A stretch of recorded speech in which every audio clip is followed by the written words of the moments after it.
Ryan, are we live? We are currently live. Oh, well, that was fast. So, FYI, Careful. we are streaming while we get everybody back into the studio. Yeah, it took a minute. Restream got us today. Yeah, they did. I hit the button and it went poop. Nope, and then- not today. I think Yeah. what happened was we didn't start the stream quick time? enough. And like after 5 minutes, if you're late by 5 minutes, it just cancels the event on you. Oh, Nice. Well, Someone add me. There we are. Yes. Now I'm not backstage. yeah. So I Oh, was now making. it's getting intense. There we go. That was fun. Ryan a lot. Do we have to repost that on Twitter now? Yeah, I'll take it. Oh, new stream. You're going to We take are- the blame for We are that? currently live. Those of you who just popped in. Yeah. We're totally live right now. All right. Yeah. I'm gonna kill my mic. I'm out. There we go. Jason's like, oh, well, time to leave. There we go. We'll get out of here. Now that we're live, I'm out. Yeah. Yeah, I'll get it. Oh, my gosh. Crazy stuff. Crazy stuff. Where did my thing go? I gotta find my window. Just had There an it awful- is. Just had an awful vendor demo, and I need to come here to cleanse my palate. It's like, what exactly do you think this is? They must have given him like the trifecta of buzzwords. It's a blockchain, AI, Synergistic neural network, leverage. synergy. Neural network. All delivered in the cloud, next generation yeah. cloud experience. Yeah. Next generation cloud.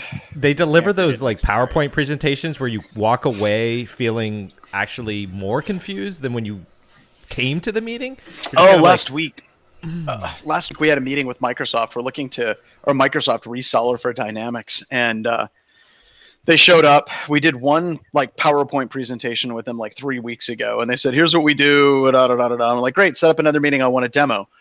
This meeting was, I think it was last week. We showed up. It was another goddamn PowerPoint presentation, and the first slide was nothing but buzzwords and boxes. It was like artificial intelligence and machine learning, and they're like, natural language processing. Like, you could sit there, you could write something that actually figures out your financials moving forward. But wouldn't it be nice if you could just ask your computer, like, what's my projection for revenue, and it would just tell you?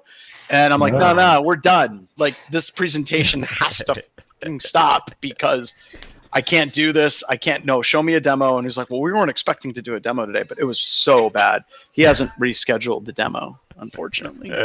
Ralph, are you logged in as the login or the guest link? I'm on the guest link. Okay. My browser is not cooperating. I need to reboot it again. But if I do, it might end things. So I don't dare.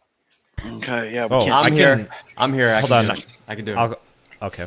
I got it. You're in the login? Yeah, I am. I can Okay. do Hey, it. everybody. This isn't the show. Oh, This might not even This be is the not the pre-show show. banter.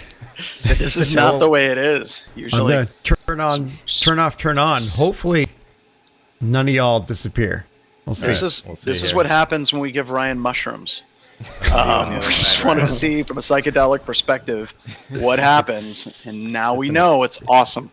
So if I hit this video clip thing, does that start the news?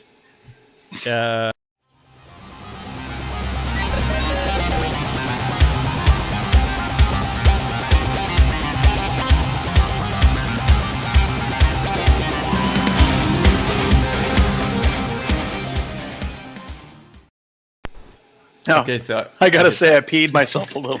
That was fancy. When you're like, whenever I hit this button, does that do something? I'm like, he just ended it. He just ended the He whole did it. thing. That's it. He We're did it. over. Oh my God. Hello everybody and welcome to another BHIS talking about news. We have a lot of people on. I'm not gonna say all their names because there's just so many people and they'll introduce themselves at some point. But thank you for joining. We greatly appreciate it. We have some news stories kicking off this week. One of the ones I would like to lead with is Dan Kaminski passed away this weekend. And just wanted to say a couple of things about Dan. I know that Rob, I think, is on. Rob, I know, has met Dan Kaminski. And for those of you that didn't know Dan Kaminski, first and foremost, Dan was super cool years and years and years ago. Before I was like a budding young, Infosec luminary. I remember hanging out with Dan Kaminski at RSA, and arguing with him over some technical thing. And he would talk to people like the same way, whether or not you were an absolute nobody or you were like an Infosec luminary in the industry. And he always took the time to talk with people. And I really, really respected that a lot about him. And he will be missed horribly. And I wanted to bring up a couple of things. If you want to research Dan Kaminski and some of the cool stuff he's done a lot of really cool research on JavaScript attacks, SSL. You've got to read his paper, MD5 to be considered harmful today. You've got to look at his research on ScanRand. And of course, you got to know the 2008 vulnerability for DNS cache poisoning. And I wanted to bring up that specific chapter because I think it highlights something nasty in this industry. A lot of people don't know this, but Dan Kaminski actually found a way that he could literally take over the entire freaking internet with the Dan Kaminski DNS cache poisoning vulnerability. And in that same year, he also won a Pony Award in 2008 for the most overhyped vulnerability. And it was a real jackass move by the people that put on the Pony Awards. And, you know, kind of Dan's approach to it was he was trying to do something good for the community in the way he was researching and disclosing the information. But there was a crap ton of people in the industry that were mad because they were like, well, I think one of the quotes was, we don't patch things simply because Dan Kaminski tells us to do so. And some of those companies actually got hacked. I know AT&T out of Texas got hacked. Another telco provider in California got hacked because they refused to install the patches to DNS that Dan was working with the community and Microsoft and Bind and a bunch of other people to get out there. But he was trying to do the right thing. And back in 2008, there was a lot of people that if you didn't do exactly what you want or what they wanted you to do, they would tear you down. And that's kind of what they did to Dan Kaminski, I feel, with like the Pony Awards. But he always had an attitude of he was trying to help the community. He was always worried about doing the right thing. As I got to know him better, presenting at cons with him, not on stage, but same cons we'd be at, going out to dinner with him, he always had a focus of trying to do the right thing for the community as a whole. If you debated him, oh my God, he was vicious in a debate, whether it was a hallway or a con or at dinner. But he always kept it respectful. He never really hit below the belt. And he never once tried to win an argument by saying, I am Dan freaking Kaminski. He wouldn't do that. Bruce Schneier would. Bruce Schneier actually did try that once whenever we were talking about the difference between cross-site scripting, cross-site request forgery. He said they were the same thing. I disagreed. And he said, well, I'm Bruce Schneier. So I guess that he won that argument. But he will be sorely missed. And if you're looking for a security researcher trajectory for a career, I would strongly encourage you to look at what he did and how he would find weird niche areas like MD5, weird niche areas like DNS, weird things in SSL, TLS. And he would dig in because it was what interested him. Like you never really talked to Dan Kaminski and it was a conversation about how he's going in this specific area because that's where everyone's at. Well, the cloud is clearly the future. We all need to be going to no, it was just, he just found something that was interesting to him and he dug in as deep as he could. So yeah, he will be. The thing that I remember him about, one of my interactions with him is I was talking about a specific, I think it was Windows thing, of course, but like talking about IPsec or whatever. And I was like, and it works this way. And I was able to find this way. And like every step of the way, he's like, are you sure? I'm like, no, like it could work that way. Okay. Oh, okay. What about this and this? And like I'll always remember the "Are you sure?" from him. Because you made you doubt yourself immediately, right? Right. Like, and like, but that was great because like, if you were sure, if you're like, yeah, that's definitely worked, he would totally like, yeah, okay, awesome. And then move on. Like he wouldn't be like negative about it. Right. He just wanted you to keep your concept of what you're talking about open to other possibilities. Yeah. So yeah, super cool dude. It's kind of, Rob, we were talking about how much we miss being at cons and seeing each other at these different things. And one of the things, should have taken more time to try to see him, go out to dinner with him. A lot of times we go to conferences and a lot of the presenters and speakers are going out and a lot of us just don't go. And, I think if you ever get a chance to see somebody at a con, a friend or colleague, take it. take the advantage, because we really don't know how much longer we'll all be here. So just take advantage of it. And Dan will be sorely missed in the industry for a long, long, long time. But no matter how much people gave him shit for like some of the stuff that he did and he researched and what he actually did, he just kept coming back with awesome stuff. And people want to know how you become a legend in this industry. Dan Kaminski gives us a good place, a good thing to follow. So, Yeah, and he always brought cookies, like to his talks, which was awesome. Baked goods from his I think it was his grandma, that like he gave out to the crowd and stuff. Like that was I don't know. Those are like the "Are you sure?" and the always the cookies. thinking. Well, it wasn't that it was cookies. It wasn't that it was, it was that he was thinking, I want to make sure that even if you don't get anything from my talk, that you come away from the talk with something, right? Like it was a very giving I don't know. I might be reading way too into this, but like he was always thinking about other people. Well, at least from my interactions with him. But I like that because he was kind of a scatterbrain, right? I mean, if you ever talk to Dan, like, he would be focused on you, but he would be talking about other things. And he was all over the place. He was like a crack-addled squirrel. And and I love doing that. And there's times, like you talk about like the "Are you sure?" thing. Like if you were talking and debating with Dan, there were times like, from a technical perspective, he'd ask some of those very blunt questions about what you did or did not know. And there was people I remember they're talking to, it's like, Dan's kind of an asshole. But no, really, he would ask very blunt questions, and it was never like he was asking it to try to make you look bad. It's just, he genuinely wanted to kind of know what you were talking about and how you were coming from it. But no, he was just cool. So, speaking of legends, do we want to talk about Signal, like breaking Celebrate? Sure. I purposely did not read anything about this, so I want to get a full reaction from this, a genuine reaction from this. So the first thing is, Rob, I want to talk about it. Like there was some news article I was reading about this one, and they were like, when does an executive of a company like Signal have time to actually break a product like Celebrate? And I think it's hilarious because those people don't know Moxie, Marlin, Spike.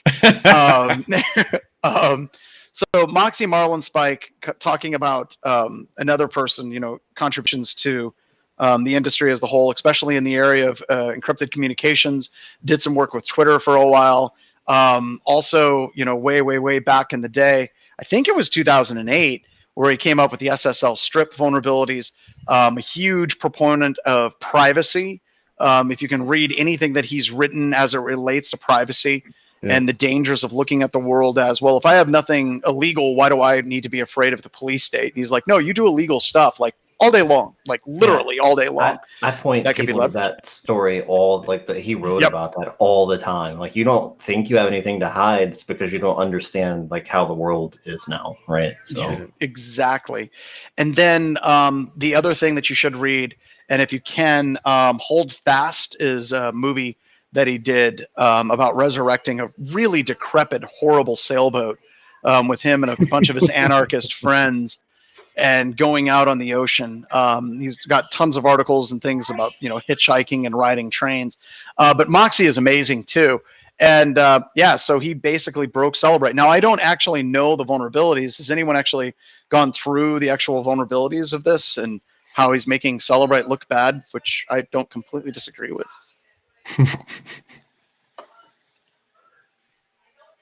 Like I said, I have not dug into this. Okay.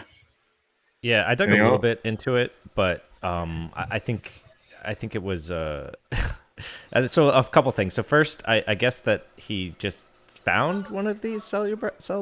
Dropped off the side of a truck kind of thing. Yeah. It fell off the back of a truck. Which, all right. But look at it. It literally looks like it fell off of a truck. Truly unbelievable coincidence. I was recently out for a walk and saw a small package fall out.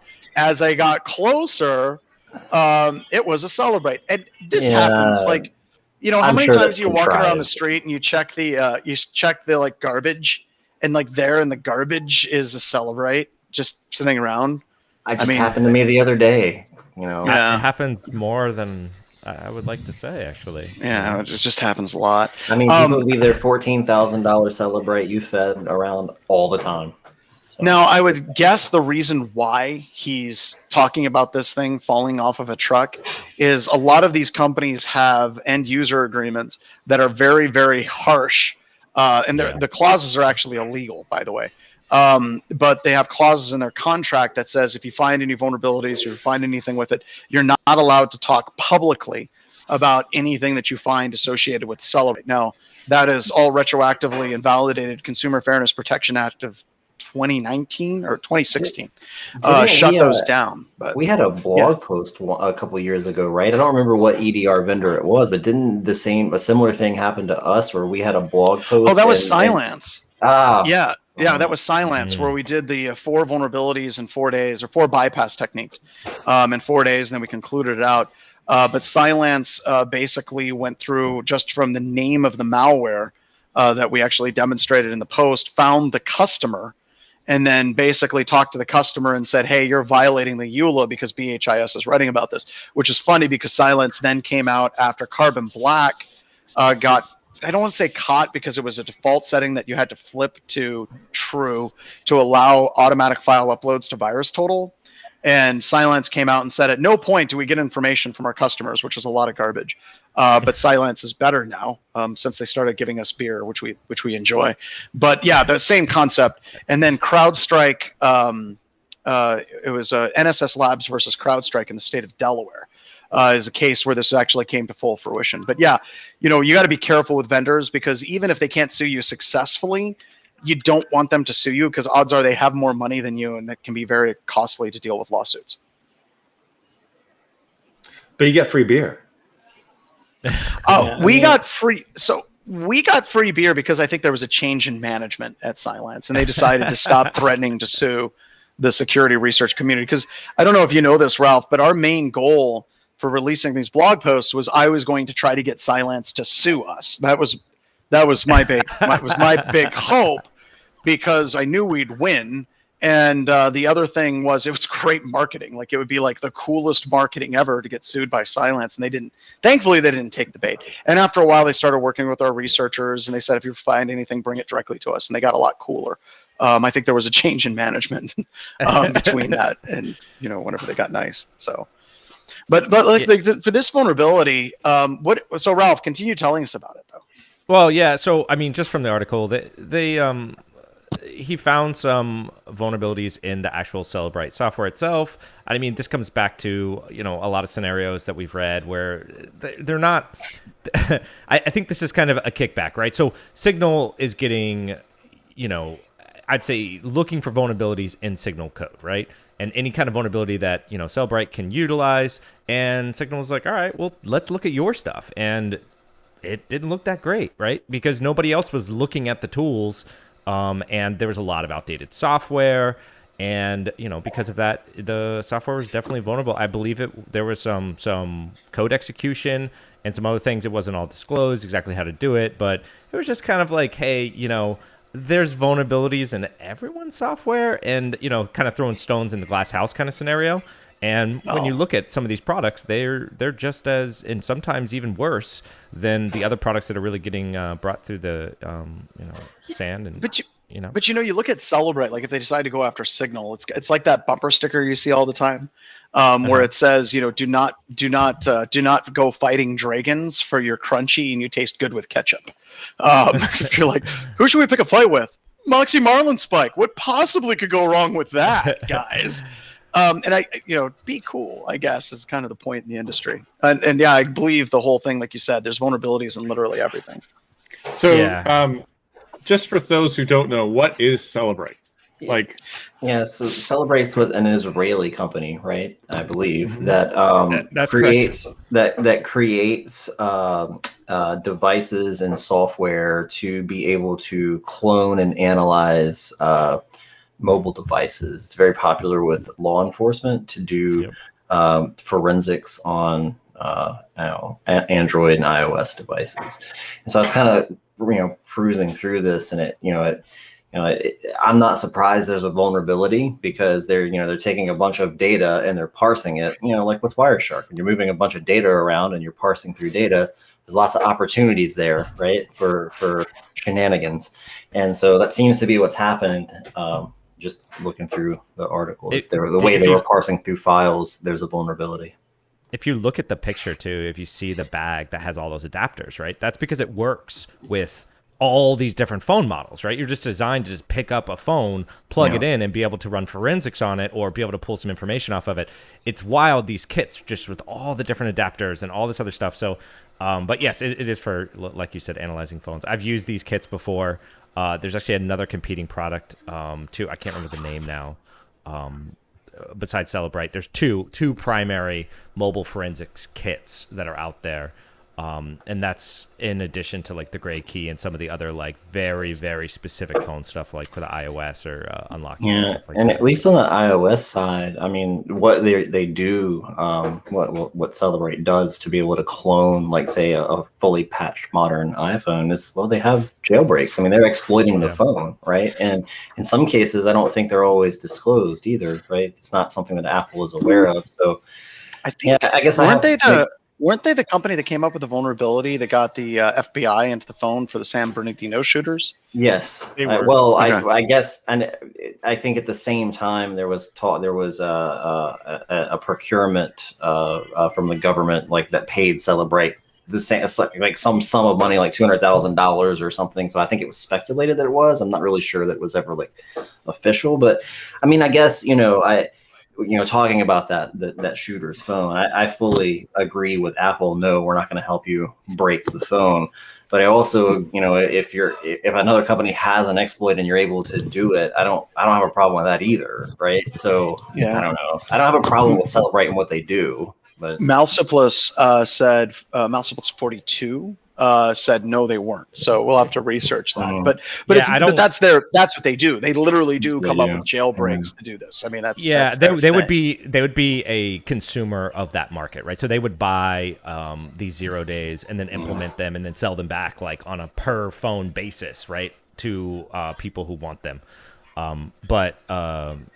So that's their bread and butter is cellular compromises and just doing forensics on it. They just pointed out Celebrate didn't correct people who claimed that they had the vulnerability to get it. Which is that's what people want to think. Yeah, we're bad. Let's go with it.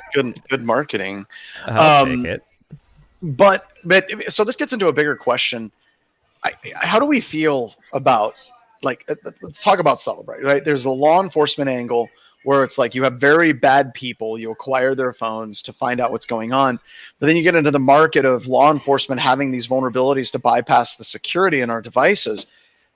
I don't know. It's that really weird gray area where on one side you're like, yeah, it's great that law enforcement can get this. But on the other side, I don't know, is law enforcement always the good guys? And I don't mean the United States, because you have other countries around the world who may look completely differently about what is criminal activity, and you may not agree with them having that type of access. You know what I mean? Yeah, I would definitely say that law enforcement is not always the good guys. I mean, no knock on anybody who's, I have no problem with law enforcement. I'm just saying that I don't think that intentions are always pure, because people are, I mean, it's all humans, right? And humans always have motivations. Right. But if you look at like something like, the Chinese and the Uyghurs, right? Or you look at Brunei, and you look at some of these countries that are having these nation state level lockdowns. I mean, you would like to think that these companies would be very selective about where they're selling these devices. But damn, it's really hard for some of these companies, especially if there's funding.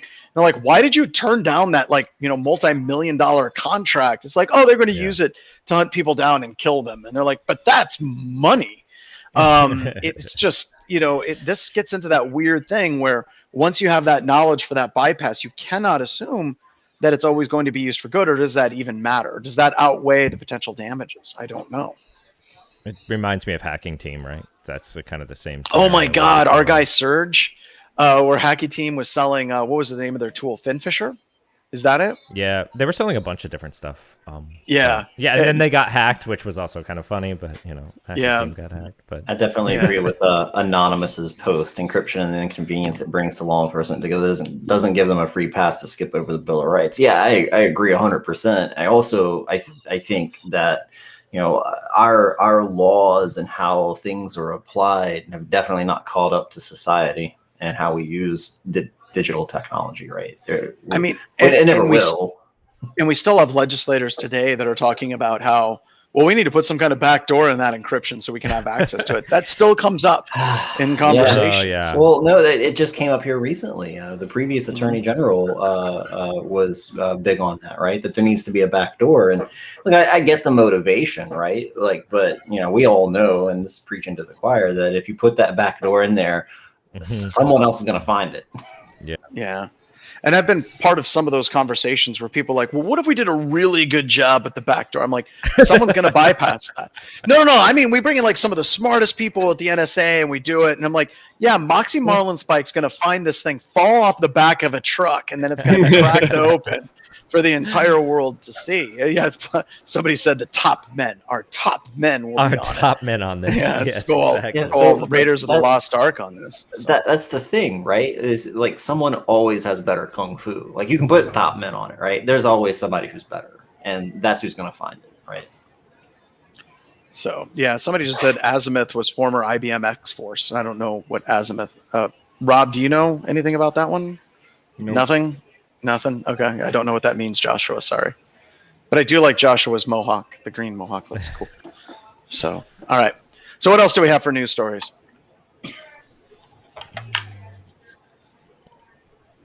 Yeah, what else do we have? Yeah, here we go. Ryan, I have not even read this one, but oh man, it looks good.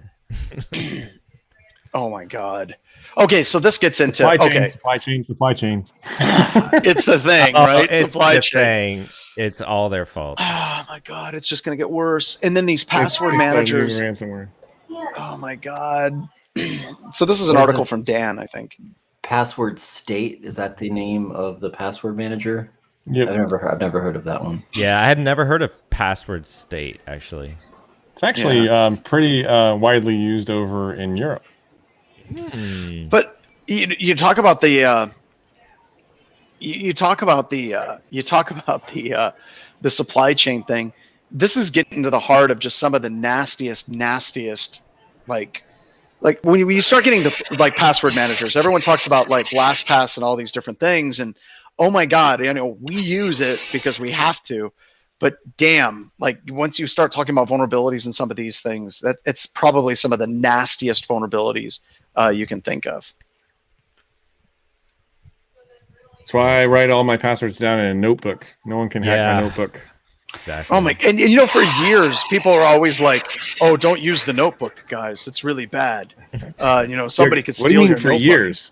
What do you mean for years? For years, people like if you look at the that. CISSP, People still say yeah, that. they still say that. In the CISSP, it's like, which of these is the least secure? And it's like written down in a notebook. It's like that's always the answer for least secure. Even though, Rob, I'm with you. I'm old school. No school like the old school, right? Yeah. So, Dude, if you're in my house and get my password manager book, I have a different threat model for that, right? We have a lot of problems at that point. There's a lot of things that failed for us to get to that point. And my where someone password breaks manager into Rob's house is it one of and it? steals his password manager. That is not something that you want to try, by the way, internet. Don't do that, by the way. BHIS This does is not a endorse horrible you way breaking to do into this. any of ours. This is not a way to live. To me, like the important thing here is how did Password State handle it? Because LastPass had a vulnerability a couple years ago that everybody started to get freaked out about, but they patched it so very quickly that I don't really think that it mattered. So how did Password State handle it? Their disclosure timeline? I don't know. Let's go to their website. What is it called? Password State? Let's see. You would think that this would be on the blog post. You would think that this would be this would be one of those things that would be on their website. Nope. Okay, let's go to media. Oh. Advisories. So it's Australia. Incident management advisory. Okay, so you go to their advisories, and then they have another like very small link at the bottom, advisory 1 and 2, and then they have this really nice write-up. They were Yeah, just they've hoping compromised you give up before you got to it. The they actually give the upgrade checksum. manager. It looks like Yeah, supply chain. Why are we still Supply using chain. passwords? Why are we still using? because we passwords? haven't come up with anything better. What are we supposed to use other than passwords? Hold on. Here's my thought. You guys can all burn it down and tell me I'm retarded, and that's fine. So, what about just PKI? Right? Like, why can't we just possibly implement something around that? Right? Because certificate management sucks. Said by someone who's never had to deploy PKI. Yeah. That's No. what it is. Hold on. That's fair. No. And I don't even mean necessarily certificates. I'm thinking like think something similar to like SSH keys, right? So instead of a CA and all the other fun stuff, just think SSH. But how is that managed and escrowed, and where does it come from? Because that's going down the road of I get issued like a PKI certificate with my ID, and that's my internet identity, and I got some real problems with that shit. So. No, but just like in an SSH, right? So you would just give. So when you okay, so let's say that you sign up for a random website and you want to log in, right? Or you want to have some password, right? So you give them a secret. So in this case, instead of giving them a password, you would just give them a public key. So that way, when it gets compromised or the website gets compromised or hacked, all they have is your public key. So they don't have a password. I like this idea. I got to be honest. I think that this is more secure. The only problem I have with it, Ralph, is I don't want to have to sit down and explain to my aunts and uncles, here's how your public key works, I can't Grandpa. even get them to use the password manager. That's why I tell them to use a Yeah, then they're notebook. going to start using their public key manager and their private key manager. So what happens if I just give them my private key? Does that make everything faster? We're already using password managers, so why not just a plugin in a browser? Okay, We're not. Yeah, that's. I'm not going to argue that point. We're close to that already, right? I mean, come on, hear me out. I get it.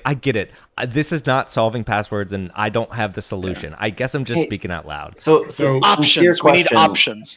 What about? I've actually had clients ask me this, and I've got opinions. But what about like Microsoft Hello and the pen and things that what do you think about that? I'm going to let Rob answer that question. I think he's probably. So I was just going to actually bring up Microsoft Hello. So thanks for that. But I think that that Microsoft's push towards passwordless is pretty awesome. However, so anytime you go with anything other than passwords, and then you start to have a hardware issue, right? So how do I get the hardware for like PKI, the smart card or whatever, to everyone? And the issue there is people are starting to use their phone as an option, right? So, and that's where Microsoft kind of Hello comes in, is where the app and the phone being close to the computer. So we're kind of waiting on the computer side of things to get better, where you can have a laptop that has RFID or some kind of Bluetooth connection where you can just drop the phone near it and you are authenticated. You log in instantly, right? So stuff like that is where we're kind of getting to, but the problem is, how do you do that with servers? How do you do that with remote desktop? How do you do that with websites?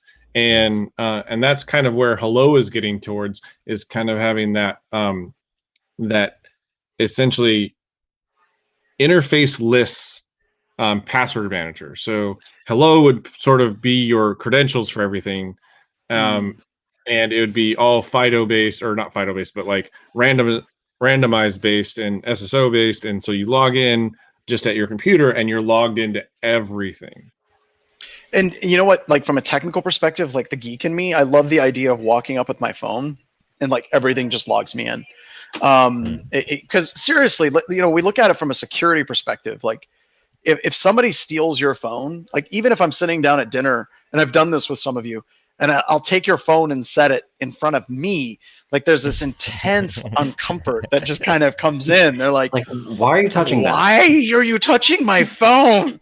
And it's like this becomes the thing. But this gets into, kind of some of the meta issues that we've kind of talking about already, is this, if you're going to do something like that, you have to give some form of centralized control to someone, right? It's going to be Facebook, it's going to be Google, it's going to be Amazon, it's going to be Microsoft. And I think that that's one of those big concerns that a lot of people have, right? Is how much control do you actually give these different groups? Because a lot of these solutions, and anytime anyone's talking about getting rid of passwords, you have to understand that immediately as soon as you start talking about getting rid of passwords, you're immediately talking about giving up control to some intermediary that's going to handle identity and access management for us. And as bad as passwords are, one of the things I always tell people, passwords are awesome.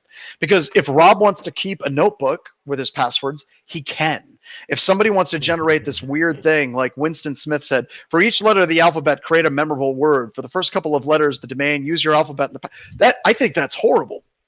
I think that's a bad idea for me, right? If Winston likes it, that's awesome. He should totally do that. And that's one of the things that's really, really cool about passwords is it boils it down to something that can be personable, and it doesn't have to be something that's centrally controlled. If we use LastPass, it's because we choose to. Right? If you use Google for single sign-on to everything, it's because you choose to. If you want to, you can totally create separate passwords for everything. Hell, if you want to, you can use the same password for everything. So this gets into one of those things of freedom from oversight and things like that. As if you keep giving people responsibility, they may do stupid things, but at least it's up to the individual. And that's one of those things that I keep thinking is, I really hope passwords don't ever go away because of that. Well, I mean, wouldn't you agree though that password managers kind of are that third party, right? That extra. Totally piece? agree. I mean, but what I'm saying is, it's an option. It's a choice. also- it is an option. LastPass is also not taking all my data and mining it to sell things to me, right? As far as we know. As far as I know. As far as right? we know. As far as we know. So all the far. companies that John just mentioned, I don't want to give any of them like more oversight over my life, right? Like I have some real problems with like how they operate and what they do, but that's my choice, like John was saying, right? Like, you know, I might not want to participate in social media anymore because I don't like what they do, but I'm not going to go tell my wife, hey, sorry, you got to ditch your Facebook account, right? Like, like I can't do that. But I mean, the nice thing about Hello or something like that is that you're not really giving away the complete hold, right? So for single sign-on, the IAM or the identity manager IDM, it stores all of your credentials and your single sign-on and everything like that. Like LastPass, like you might have your master password, but you type it into their site, right? Like it's typed in somewhere, right? And so then you can get the thing I like about the Hello stuff is that I have my phone. It generates a FIDO-based key every few seconds or whatever, and it's the only thing that can unlock the access by combining the two objects inside of memory to log into other things, right? So my question is, what's the recovery on that, Rob? Like, you know, if I break my phone, oopsies, I dropped it. What is the recovery mechanism to be able to get that back? Yeah, store it in OneDrive. It stores everything on one. God damn it! So I actually, you know, when I recently, you know, I encrypted a drive with BitLocker, right? And it said, hey, where do you want to like store this in the cloud? And Microsoft's cloud was like, yeah, that sounds great. Here, you can be my key escrow, right? And so I guess if there's granular options for that, and I'm not saying I would never use something like Hello. I'm just saying that I really don't like the idea of something being forced or mandated, like something that's options that people can choose. And if that is to choose to have crappy passwords, then hey, that just keeps me in business, right? Yeah. Well, and there's that aspect, right? It's a jobs program, Derek, for pen testers everywhere. Yeah, I don't think it's really about removing choices. I think it's about giving more choices, and the easiest, fastest, best one is the one everyone clicks all the time. They're like, yeah, I could use a password, but I just use this, I don't know, insert name or plug in or whatever it is on my phone, and I don't have to think about passwords, because I'm telling you right now, people who hate passwords are going to love that, whatever that is, okay? They're going to just gravitate toward it and be like, well, I just get to log in. I don't really enter passwords anymore. And I think even us as security professionals, we want that as well, right? We want to know that we didn't have to think of a secure password, that it already happened, even though, I totally agree with you, John, that we don't necessarily want to give away all of this to a third party. But I mean, I think there are some ways to make this work. So convenience is going to win. I ain't gonna lie, like unlocking LastPass on my phone with the dongle and the YubiKey and everything, just kind of a pain in the ass. It is.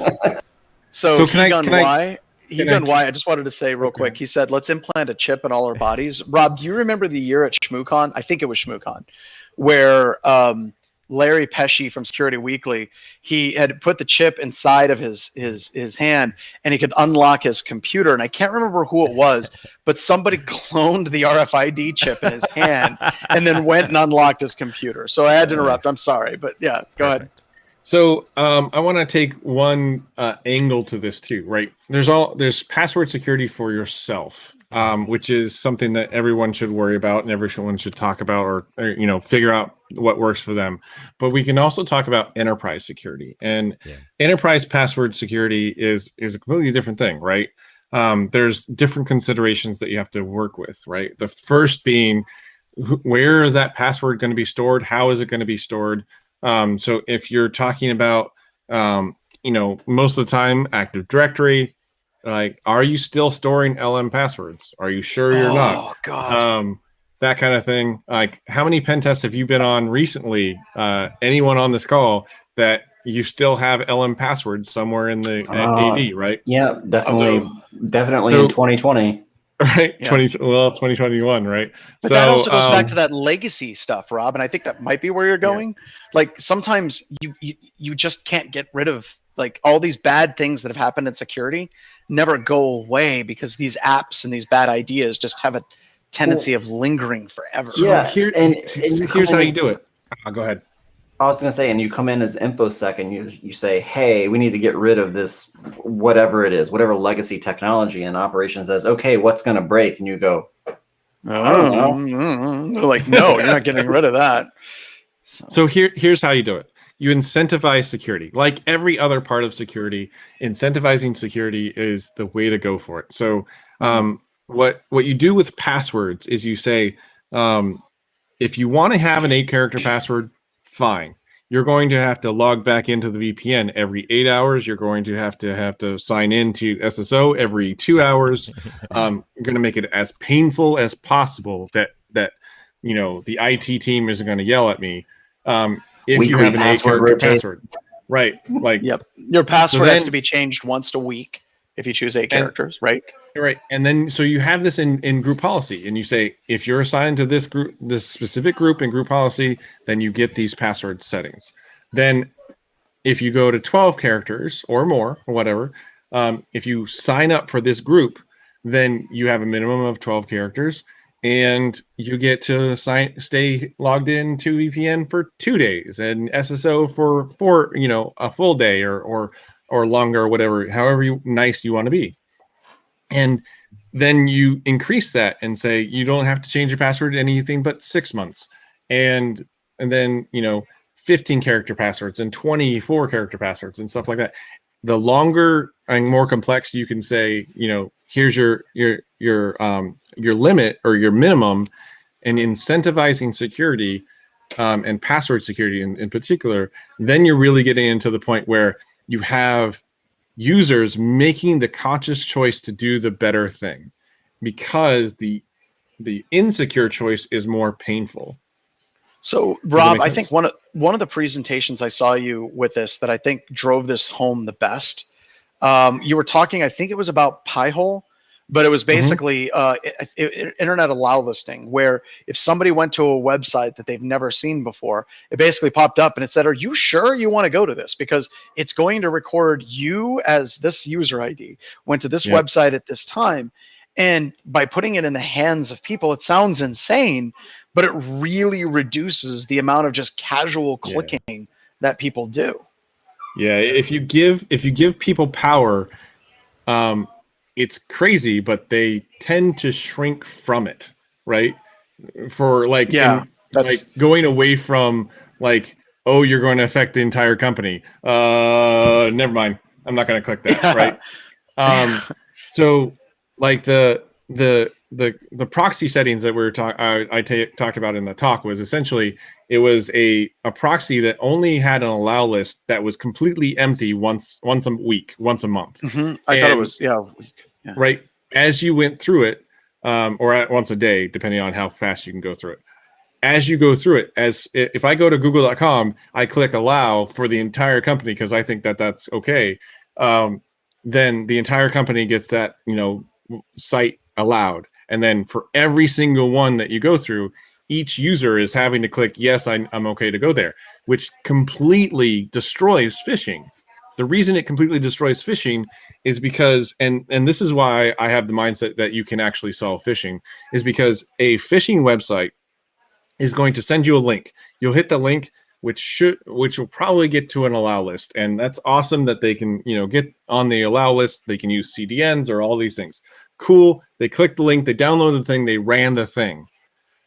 Almost guaranteed, they are not going to have a domain or a host name that's on that allow list. And I guarantee there isn't a single C2 framework that's publicly available that can click a flash button that says, yes, I want to allow it, right?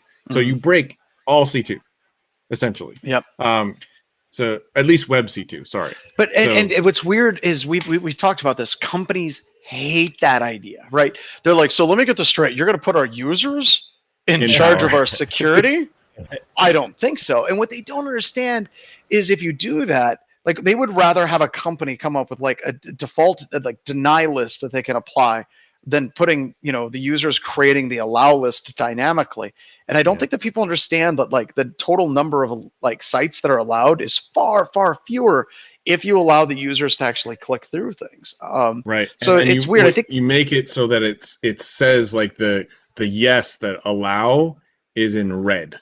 Like that's the other piece of this, right? Red and the it's yes angry. Allow is in red. And it's got a sad the face. no go in is green.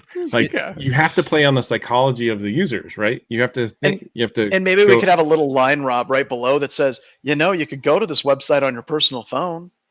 Right. Just as a recommendation, maybe. So That's actually a really good point, though, because I feel like that at least, over the last couple of years, let's say like 2016, 2017 until now, I feel like that web content filtering just isn't really a priority for a lot of our clients. Like it never comes up anymore. We're never really, talking about it because people are using their phones. Like they don't use their work computer to do things a lot of the times, it seems. So. Isn't Apple pretty much doing the same thing too? And this is actually what for privacy, okay? So not just for passwords, but Apple just is about to soon be releasing it where it'll pretty much say, "Do you want this app to track you outside of the app?" In other apps? No, it's coming. Yeah, finally doing the Android thing. Well, no. It's different than that. They're actually going after, like Facebook actually has commercials out about how targeted advertising is like the best thing ever, right? It's good for you, right? No, Apple is going to make it to where these apps can't make money unless you let them make, like these companies make money. You have to opt in. You have to opt in. Thing. Yeah. But is there any any requirement to opt in at set intervals, or is it just opt in once and you're there forever? Yeah, when you first install or whatever, it will say it pretty much calls out the app. It goes, "Hey, listen, this app is tracking you outside of the app. Are you okay with that?" And that's your one chance, right? So, well, I can tell you right now from like the TikTok research that I did, like just if you don't have TikTok open, reboot the phone, it comes back up. I mean, it's checking in every 10, 20 seconds. Like it's basically tracking you, right? All social media apps are doing that. Instagram, like they're all doing it, and they do it so that they can target advertisement to you. That's how they're making their money. And Google came up with this. We'll call it surveillance capitalism. Speaking of tracking, but did you guys Derek, see the I have nothing to hide. What are you talking about? I've done nothing wrong. I'm a good citizen. Have you guys seen the new AirTags they just announced? The what? Apple AirTags. Yeah, so they're little tracking devices. Okay, they're like supposed to be like tiles, right? Okay. Oh, Yeah. I'm totally getting my wife some of these. Yeah. So, and what they do, and so this was actually kind of cool. And think about the security ramifications of this real quick. Okay, so what they do is they track. That they use two things, right? They use a wideband, which is kind of like a directional location built into the iPhone, and they use Bluetooth to track where the little tracker is, right? And what they do is they crowdsource every single iPhone. And every iPhone can see these devices, and it has like an ID, and it will rebroadcast where the iPhone is based onto that, right? And so that way, if you lost something and some other person walks by and they have an iPhone, it would alert you that this thing is so-and-so here. It was last seen at this point. Now, where it gets interesting is Apple already thought about some of the tracking ramifications. So like putting one of these tags on someone else that you own and then using Apple's network to track this person or figure out where they are. So I guess if that happens, right? So if you put one of these tiles that you own on someone else, it will alert the other person on their phone and let them know that there's a tile near or a tracking device near you. Yeah, if it's they have crowdsourced an snitching. iPhone. Yes, if they have an iPhone. Yeah. Something unseemly about all of this. This all just seems It makes me feel bad. uncomfortable. Also, if not just if you have an iPhone, but check this out. If the tag is not near the person for a long period of time, then I think that it detects that it's being used in that purpose, right? So there's a bunch of that, but I don't know. It's wild. The big thing to take here is that all iPhones will snitch on you or let other people know about where these tags are at all times. This isn't going to work though, and I want to explain like why it's not going to work. And this is going to be one of those things like no one needs so much memory, and the internet is a fad. The thing that I think is going to suck, about this is, let's say I've got a tag, you've got a tag, everyone's got a tag, and we all work in the exact same office. And I'm sitting there and I'm working with 150 people that are all using these tags. If what you're saying is kind of like how it's working, it seems to me like my phone's going to be going off constantly and saying, hey, there's a bunch of freaking tags around you. So I can almost see users just kind of destroying those notifications. No, they already thought of this. They thought of this. So it lets you know if the person who owns the tag is not nearby. Okay? So if there's a bunch of tags in an office and all of those tags, the owner is nearby. If I leave my keys at my desk or someone leaves their keys in their purse and they, do you see, like, I don't know. Like I see this thing like freaking out. Like I just see this as a feature where people are going to freak out. Artificial intelligence and they'll solve it. Oh, I'm sure. Okay, there we go. Yeah, that's true. Okay, never mind. Okay. I stand corrected. My bad. I'm my bad. This is I really feel feel like to Tile, isn't it? Tile, yeah. There goes Apple destroying not a competitor, but a full company all over again. Like the people at Tile are like, oh shit. Yeah. And the thing with Tile was that you just never had the buy-in of the actual network. If you didn't have enough people that had the app on, then the Tile wouldn't work. But if you use Apple, then done. I mean, 70% of the world now 1 billion iPhones are now immediately on the network. Yeah. Yeah. I'm just, I don't know. I'd love to see how this is going to work out in reality. Like if you're on you're at work and you leave things, and I don't know. But they probably won't apply this crap to the AirPods though, because people lose their freaking AirPods all the time. And then Apple's like, every time someone gets into the AirPods system, they go through like 3 of them a year because they keep losing the damn things. They're going to have these little tile things all over the place, and they won't turn it on for the AirPods probably, because John, I'm going to get a bunch of these and just hand them out at the conference and just see what happens. We should totally just buy a ton of them and just hide them everywhere. And then it becomes what do they call it? Where you're going and finding little things, geocaching treasure hunt type game that completely destroys Apple's whole plan. It's like, you guys aren't doing it right. This isn't how it was supposed to be. Do you guys remember David Maynard did a talk about shipping his iPhone at Black Hat back and forth? So he tracked the locations of his iPhone the entire way, where it got shipped and how, and who kind of handled what Bluetooth was around it. Like I think there was other signal analysis, like because he was able to look at the tracking facilities or the shipping facilities too. Yeah, and the devices and everything. I can just imagine, version 2 of his talk where he's shipping these, because almost everything inside of like tracking and facilities and stuff like that use iPads and iPhones and stuff like that. For at least UPS and I think FedEx as well. I don't know about USPS; they might use Android devices, but like, if you're shipping things with these things now, and each iPhone has that automatic indicator, you can start getting even better tracking of the different devices that it's near, and if you can alert phones that are near, can you imagine being the FedEx guy holding like your iPad app that's you're scanning boxes through, and all of a sudden it buzzes and says you have a found device near you. Yeah, it's like, oh. Well, I don't know if you remember Larry, since we were talking about Larry already, Larry and Mike Poor at one of the ShmooCons, they actually shipped like something that was just completely tricked out to the nines to intercept like Bluetooth and all kinds of wireless signals and everything. And their biggest problem was trying to get the right batteries and the total amount of batteries that they could ship. And they had like, what do they call it? Something that detects how much speed goes through it. But at any rate, they could tell when the boxes were thrown into the airplanes, even though it said fragile on it. Like the G's went off the charts like at one of these times. So someone clearly dropped it. So it was pretty cool. It was pretty cool. Yeah, Jeff McJunkin said, or what if you leave some of those evil devices on public transit vehicles? Yeah, like it's just, there's just no end to the mischief that you'll be able to get into. And then you could name them probably like really fun names too. Yeah, this is going to be a fun con, Ralph, where these things come out. I think, so I think we're going to have fun with this.